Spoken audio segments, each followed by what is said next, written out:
Hi, it's Bricks, and today I have my fast one cylinder hooked up to my realistic starter motor. And this realistic starter motor is based off of a small block Chevy, but basically it's your run-of-the-mill starter motor as far as mechanics go. But I did have to make some sacrifices that you will see at the end of the video, my deeper explanation of how it works and what I had to do to it to make it work. But anyway, basically your general summary of how it works is that you have your starter gear here and you have your flywheel here, and basically your starter motor revs up and then engages and then it disengages to start it up. So it engages, something cranks over, and then hopefully your vacuum should make it start to run, and then you disengage it, and then whatever movement of the flywheel is still going, hopefully should start the vacuum engine.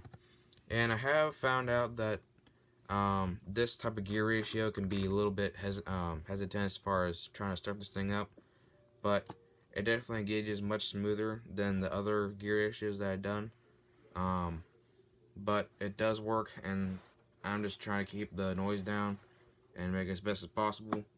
So that's why don't be surprised whenever it doesn't start up first time.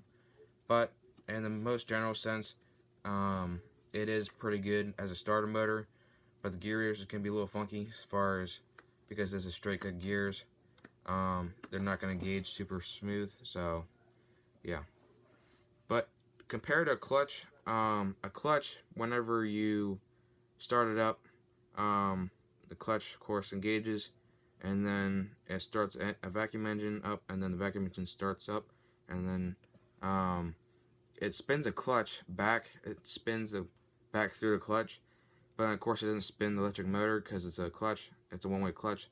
But whenever it does spin the clutch, it can grab a little bit, and then it loses some RPM, which is maybe a little minute, and you don't really care about it. But it is a little more efficient and is a little more cool as far as this starter motor. But well, let's run it so you can see what it sounds like and what it looks like running. So we'll first put you up here, and then we'll have a closer view. So all the way down here, you got your starter motor. That's your engager right here. Engaging, as you see, your top and bottom shafts moving, engaging, disengaging, and then you got your electric, or you got your train motor over here, turning this starter gear over. So you rev it up, engage it, and then disengage it, and that's basically it. And then it starts up. So pretty simple. And continuing off of as far as efficiency goes, I never really completed my thought. This is much more efficient because whenever this spins, it doesn't spin back through the motor, and there's no way of it rubbing on there because it's just a gear to gear, and since that's disengaged, there's no way of going back through the electric motor. So the only real friction that you're adding is the support beam here. So that's basically it. But anyway, let's run it first far away and then up close.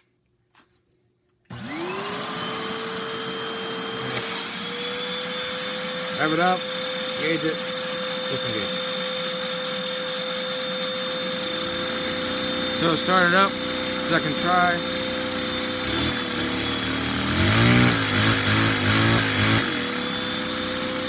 Alright, so again, install it. Alright, then rev it up, engage it, disengage it. Give a little gas maybe, I don't know.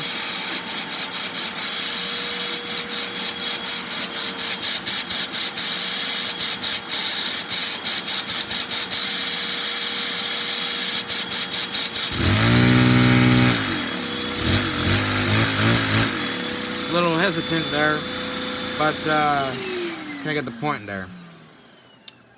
But anyways, that's basically it. I couldn't really go up close because the vacuum engine is kind of wonky, so it's probably not gonna start up again because I have some issues, of course, with the gear ratio.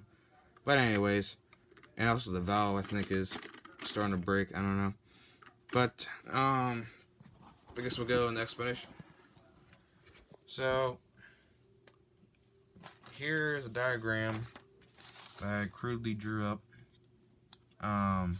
You have your starter motor here, and you got your bottom shaft down here, and you got upper shaft, kind of with this like little piston type ordeal. And you got an arm connecting the two. So this pivots, the arm pivots on these 2 points here, and there's a middle point down here as well. And you have electric magnets down here. So basically, whenever you turn a key on and crank it, your electric magnets get turned on and then come together, which then pushes this top axle inward, moves the arm this way, which then moves the bottom axle this way, which then engages your starter gear into your flywheel. So to prevent it from revving it up and then engaging it like what I'm doing, because your starter gear is not straight cut, it engages a whole lot more better, so you don't have to rev it up and engage it. But how it works is that there's somewhere a button, kind of like a button, I guess you can call it. It's a metal around like a spring-loaded button type thingy, but instead of being plastic on the top, it's made of metal. And whenever this thing comes in there, I think when it comes in there, then it pushes on that button, and then there's electricity that goes from that button and that piston. So the piston has electricity going through it, and then it engages, or it goes through the button, electric button, and then it goes to your motor, which then turns your motor on. And of course, whenever this is actually touching that button, that thing knows that it's engaged. So if it's not engaged, then it can't touch that button, which then starts up the electric motor. Well, of course, I don't have a button, and Lego did make a button, but I'm not gonna spend money on electronic parts. And plus, I don't think Lego ever made electric magnets. I don't think so. But like I said, I'm not gonna spend a whole bunch of money trying to make it 100% authentic Lego. But basically, how it works, instead of the electric magnets, and of course you have your upper shaft, your bottom shaft. How I did it to move it is I have a gear on this M motor, medium motor, which then hooks up on that worm gear, which then moves that upper shaft. And then furthermore, there's a arm in here. It's kind of a weird arm, but how the reason why it's so wonky looking is because whenever you have, of course, Lego isn't 100% perfect, so you have a point in the middle and you have 2 shafts up and down. You have a little bit of slack, of course, in Lego, but in metal, of course, there's like barely to no slack, so it moves equally back and forth. But since it's Lego and you have some, you can move this thing, back and forth a little like that, and the bottom shaft doesn't even move. So you have some slack in there. So what that creates is that your point of pushing is basically pushing the top thing upwards. So how I have adjusted to that is that I have the arm down here hooked up with this little Technic piece with an axle so that it can slide up and down on the axle, but the arm is still sort of attached to it. So it can move in the arm, but it can slide up and down. So that's how that works. And the reason why I have this weird, long, gated axle type thing, the electric motor, is that this has the pins on it. so that it's not 100% one-to-one drive. Because if you had this thing completely one-to-one drive, which I had in my first version that I made, it would just puke out that worm gear. It would just push that worm gear all the way out, and it wouldn't really work as well. Well, of course, because it'd just be destroyed. But yeah, so that's how that works. And I have a bottom pivot. Well, actually, the pivot is, as far as the arm goes, the pivot is right there. Your axle on there. So that's your pivot point. And of course, there's a thing like a collar down there with a hole with a Technic piece on it that slides in and out with your arm. So as you can see, whenever you turn this thing, whenever it reaches max of, can't go any further, then it just spins on this thing instead of just destroying that. But so you have that. Put that back on there. Right.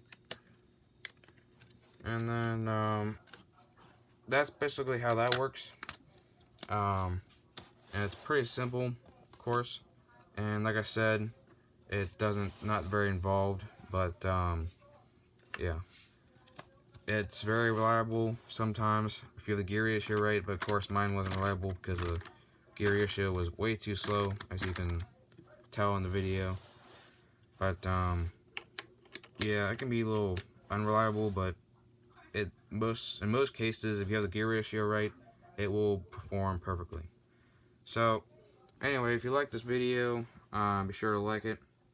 But as far as the overhead valve goes, I don't think I'm going to make a tutorial, but I'm not sure what to do because my leg goal was 5, but you guys, my leg goal was 6, but you guys liked it 5 times. So one away, but I'm not sure what to do because, I mean, I'll just show you a whole bunch of much, but it's not going to be built anytime soon. But if you guys really want it, then I guess you can go back to it and like it. But yeah, but I don't think I'm really going to build it back together. But anyway, I might make a tutorial for this. If you guys want to make a tutorial, I guess I'll lower it down to 5 likes because that's basically all you guys can manage, apparently. So yeah, so see ya.